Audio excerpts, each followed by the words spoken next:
Data sufficiency. So this chapter consists of questions and two statements numbered 1 and 2. Okay, given below it, you have to decide whether the data provided in the statement is sufficient to answer the question. Then we have to give the answer.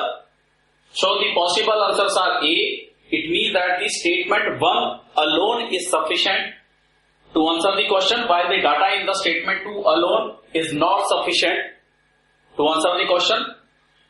B answer is when the data in the statement 2 is sufficient to answer, while the data in the statement 1 alone is not sufficient to answer the question.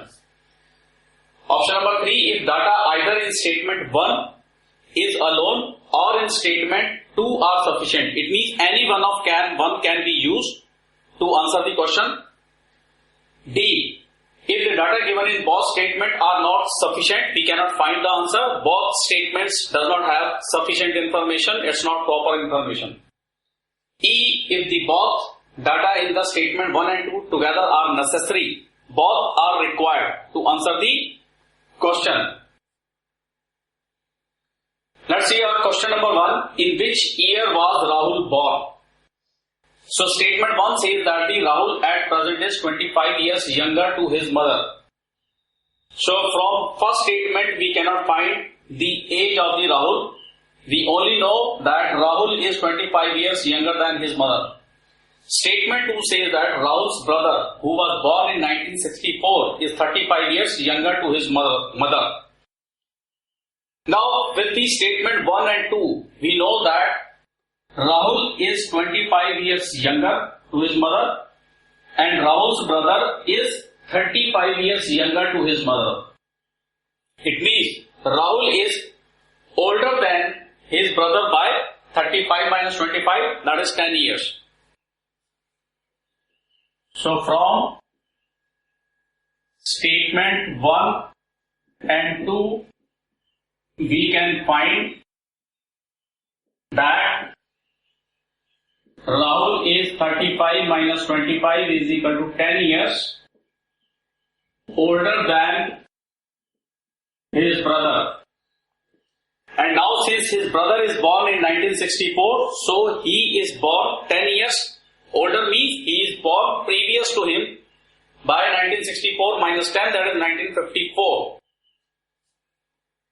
So since Rahul's brother is born in 1964 and Rahul is older than his brother, so he is born on 1964 minus 10, that is 1954. So in this case, we got that statement 1 and 2 both are necessary to find the answer. So it means that option number E is the right choice. Question number 2. What will be the total weight of 10 poles, each of same weight? So we have 10 poles, each pole has same weight. So this is not part of the statement, this is the information which is already given to you. Now statement 1 says that 1/4 of the weight of the pole is 5 kg. Okay, so 1/4. So let the weight of pole is P. Let weight of each pole is P. So first statement says that the 1/4 of the weight of pole is equal to 5 kg. So it means P is equal to, let's take 4 to right hand side, it will multiply, is equal to 20 kg. So the weight of 10 pole, so this is equal to P means weight of one pole. So weight of 20 poles, weight of 10 poles is equal to 20 multiplied by 10 is equal to 200 kg. So this is statement 1. So from statement 1 we can find the weight of 20 poles. Now statement 2 says that the total weight of 3 poles. So that is 3 multiplied by P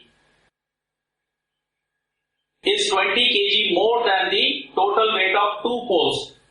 So total weight of 2 poles is equal to 2 multiplied by P, and this weight is 20 more. So this is equal to 3P is equal to 2P plus 20. Let's take 2P to left hand side. So 3P minus 2P is equal to 20. 3P minus 2P is equal to 1P is equal to 20, which can be written as P is equal to 20 kg. So weight of one pole is equal to 20 kg. So weight of 10 poles is equal to 20 multiplied by 10 is equal to 200 kg. So we can get the weight of 10 poles either from statement 1 or from statement 2. So any one is sufficient to give us the answer. So if the data either in statement 1 or in statement 2 are sufficient, so both are sufficient independently, it means that answer is C.